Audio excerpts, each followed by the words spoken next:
Hi friends, kitchen queen ಚಾನೆಲ್ಗೆ ಸ್ವಾಗತ. ಇವತ್ತು ನಾನು ನಿಮಗೆ ನಮ್ಮ ಉತ್ತರ ಕರ್ನಾಟಕದ ಸ್ಪೆಷಲ್ ಜುಣಕದ ವಡೆ ಹೇಗೆ ಮಾಡೋದು ಅಂತ ಹೇಳಿಕೊಡ್ತಾ ಇದ್ದೀನಿ. ಸ್ಕಿಪ್ ಮಾಡದೆ ವಿಡಿಯೋ ಪೂರ್ತಿಯಾಗಿ ನೋಡಿಕೊಳ್ಳಿರಿ. ಮತ್ತು ಯಾರಾದರೂ ಮೊದಲನೇ ಸಲ ನನ್ನ ಚಾನೆಲ್ ನೋಡ್ತಾ ಇದ್ದರೆ ಸಬ್ಸ್ಕ್ರೈಬ್ ಮಾಡಿಕೊಂಡು ನೋಡಿರಿ ಮತ್ತು ಪಕ್ಕದಲ್ಲೇ ಇರುವ ಬೆಲ್ ಐಕಾನ್ ಅನ್ನು ಕ್ಲಿಕ್ ಮಾಡಿ ಆಲ್ ಅಂತ ಸೆಲೆಕ್ಟ್ ಮಾಡಿರಿ. ಇದನ್ನು ನಮ್ಮ ಸೈಡ್ನಲ್ಲಿ ಎಲ್ಲಾದರೂ ಬುತ್ತಿ ಕಟ್ಕೊಂಡು ಹೋಗೋದಿದ್ರೆ ಮತ್ತು ಬೀರೋದಕ್ಕೆ ಈ ರೀತಿ ಜುಣಕದ ವಡೆಯನ್ನು ಮಾಡುತ್ತಾರೆ. ಇದಕ್ಕೆ ಬೇಕಾಗುವಂಥ ಸಾಮಗ್ರಿಗಳನ್ನು ನೋಡಿಕೊಳ್ಳೋಣ. ಈರುಳ್ಳಿ, ಸ್ವಲ್ಪ ಒಣ ಕೊಬ್ಬರಿ, ನಾನು ಇಲ್ಲಿ ಹಸಿಮೆಣಸಿನ್ಕಾಯಿ ಪೇಸ್ಟ್ ಮಾಡಿ ಇಟ್ಕೊಂಡಿದ್ದೀನಿ. ಹಸಿಮೆಣಸಿನ್ಕಾಯಿ, ಕೊತ್ತಂಬರಿ, ಕರಿಬೇವು, ಜೀರಿಗೆ ಹಾಕಿ ಪೇಸ್ಟ್ ಮಾಡಿ ಇಟ್ಟುಕೊಂಡಿದ್ದೀನಿ. ಸಾಸಿವೆ, ಜೀರಿಗೆ ಮತ್ತು ಹಳದಿ. ಈಗ ಮೊದಲಿಗೆ ಒಂದು ಪ್ಲೇಟನ್ನು ತೆಗೆದುಕೊಳ್ಳೋಣ. ಅದಕ್ಕೆ ಸ್ವಲ್ಪ ಆಯಿಲ್ ಹಾಕಿ ಎಲ್ಲ ಕಡೆಯೂ ಆಯಿಲನ್ನು ಹಚ್ಚಿಕೊಳ್ಳೋಣ. ಈ ರೀತಿ ಪ್ಲೇಟ್ ಮೊದಲಿಗೆ ರೆಡಿ ಮಾಡಿ ಇಟ್ಟುಕೊಳ್ಳಬೇಕು. ಈಗ ಗ್ಯಾಸ್ ಮೇಲೆ ಒಂದು ಬಾಣಲೆಯನ್ನು ಇಟ್ಟು ಅದಕ್ಕೆ ಸ್ವಲ್ಪ ಆಯಿಲನ್ನು ಹಾಕಿಕೊಳ್ಳೋಣ. 4 ರಿಂದ 5 ಸ್ಪೂನ್ ಅಷ್ಟು ಆಯಿಲನ್ನು ಹಾಕಿಕೊಳ್ಳಬೇಕು. ಇದಕ್ಕೆ 1 ಸ್ಪೂನ್ ಸಾಸಿವೆಯನ್ನು ಹಾಕಿಕೊಳ್ಳೋಣ, 1 ಸ್ಪೂನ್ ಜೀರಿಗೆಯನ್ನು ಹಾಕಿಕೊಳ್ಳೋಣ. ಈಗ ಇದಕ್ಕೆ ಜಜ್ಜಿರುವಂಥ ಬೆಳ್ಳುಳ್ಳಿಯನ್ನು ಹಾಕಿಕೊಳ್ಳೋಣ. ಸಣ್ಣಗೆ ಕಟ್ ಮಾಡಿರುವ ಈರುಳ್ಳಿಯನ್ನು ಹಾಕ್ತಾ ಇದ್ದೇನೆ. ಈ ಜುಣಕ ಚಪಾತಿ ಮತ್ತು ರೊಟ್ಟಿಗೆ ತುಂಬ ಚೆನ್ನಾಗಿರುತ್ತದೆ. ಒಂದು ಸಲ ಟ್ರೈ ಮಾಡಿ ಹೇಗೆ ಬಂತು ಅಂತ ನನಗೆ ಕಮೆಂಟ್ ಮಾಡಿರಿ. ಈರುಳ್ಳಿಯನ್ನು ಚೆನ್ನಾಗಿ ಬಾಡಿಸಿಕೊಳ್ಳಬೇಕು.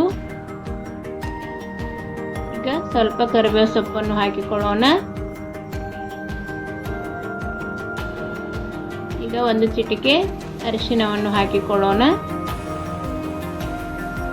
ಈಗ ಪೇಸ್ಟ್ ಮಾಡಿಟ್ಟುಕೊಂಡಿರುವ ಗ್ರೀನ್ ಚಿಲ್ಲಿ ಪೇಸ್ಟನ್ನು ಹಾಕಿಕೊಳ್ಳೋಣ.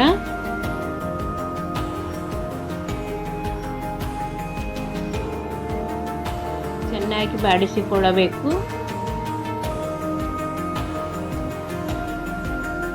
ಈಗ ಇದಕ್ಕೆ ಸ್ವಲ್ಪ ಹುಣಸೆ ರಸವನ್ನು ಹಾಕಿಕೊಳ್ಳೋಣ. ಹುಣಸೆ ಹಣ್ಣನ್ನು ಮೊದಲಿಗೆ ನೀರಿನಲ್ಲಿ ನೆನೆಯಲು ಇಡಬೇಕು. ಈಗ ಇದಕ್ಕೆ ಸ್ವಲ್ಪ ಬೆಲ್ಲ ಹಾಕಿಕೊಳ್ಳೋಣ. ಹುಣಸೆ ರಸ ಹಾಕಿರುವುದರಿಂದ ಬೆಲ್ಲ ಹಾಕಿದರೆ ತುಂಬ ಚೆನ್ನಾಗಿರುತ್ತದೆ.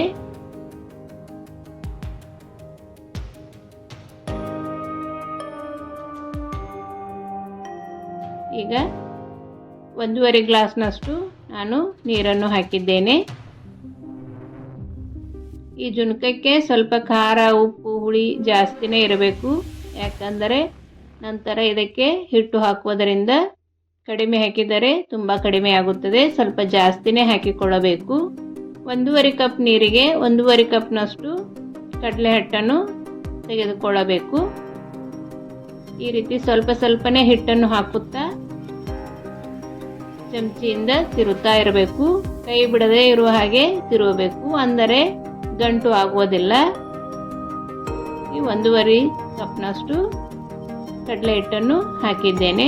ಚೆನ್ನಾಗಿ ಈ ರೀತಿ ತಿರುವಿದರೆ ಗಂಟು ಆಗದೆ ಇರುವ ಹಾಗೆ ತಿರುವಬೇಕು.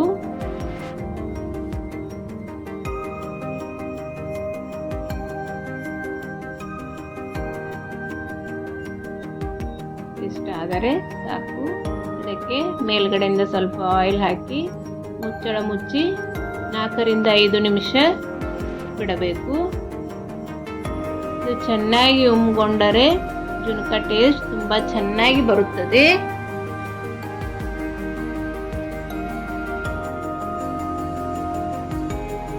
ಈ ರೀತಿ ತಳ ಬಿಟ್ಟುಕೊಂಡ್ರೆ ಸಾಕು.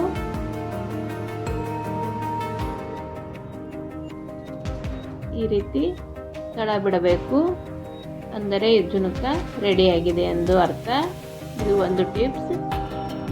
ಈಗ ಈ ಜುಣಕವನ್ನು ಮೊದಲಿಗೆ ಆಯಿಲ್ ಹಚ್ಕೊಂಡಿರುವ ಪ್ಲೇಟಿಗೆ ಹಾಕಿಕೊಳ್ಳೋಣ. ಹಾಕಿ ಸ್ಪೂನ್ನಿಂದ ಈ ರೀತಿ ಚೆನ್ನಾಗಿ ಸ್ಪ್ರೆಡ್ ಮಾಡಬೇಕು.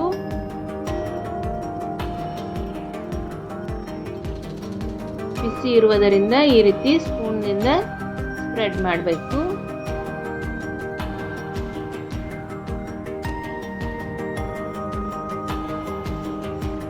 ಈಗ ಇದಕ್ಕೆ ಮೇಲೆ ಮೇಲ್ಗಡೆಯಿಂದ ತುರಿದಿರುವ ಒಣ ಕೊಬ್ಬರಿ ಮತ್ತು ಎಳ್ಳು ಗಸಗಸೆಯನ್ನು ಹಾಕಿಕೊಳ್ಳಬೇಕು.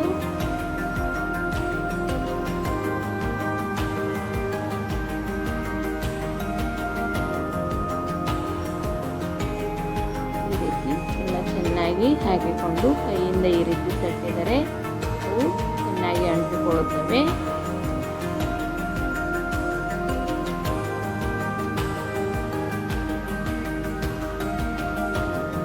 ಈಗ ಇದನ್ನು 5 ನಿಮಿಷ ಆರಲು ಬಿಡಬೇಕು. ನಂತರ ಈ ರೀತಿ ಚಾಕುದಿಂದ ಕಟ್ ಮಾಡಿಕೊಳ್ಳಬೇಕು.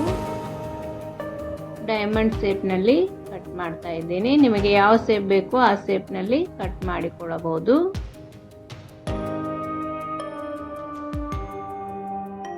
ಈ ಜುನ್ಕ ಒಂದು ಸಲ ಟ್ರೈ ಮಾಡಿ, ತುಂಬ ಚೆನ್ನಾಗಿರುತ್ತದೆ. ಮತ್ತು ನಾನು ಮಾಡುವ ಅಡುಗೆಗಳು ನಿಮಗೆ ಇಷ್ಟವಾದಲ್ಲಿ ನಮ್ಮ ಚಾನಲನ್ನು ಸಬ್ಸ್ಕ್ರೈಬ್ ಮಾಡಿ, ಶೇರ್ ಮಾಡಿ, ಲೈಕ್ ಮಾಡಿರಿ. ಮತ್ತು ಪಕ್ಕದಲ್ಲೇ ಇರುವ ಬೆಲ್ ಐಕಾನನ್ನು ಕ್ಲಿಕ್ ಮಾಡಿ ಆಲ್ ಅಂತ ಸೆಲೆಕ್ಟ್ ಮಾಡಿರಿ. ನೋಡಿ ಜುನ್ಕದ ವಡೆ ಎಷ್ಟು ಚೆನ್ನಾಗಿ ಸಾಫ್ಟಾಗಿ ಬಂದಿದೆ ಅಂತ.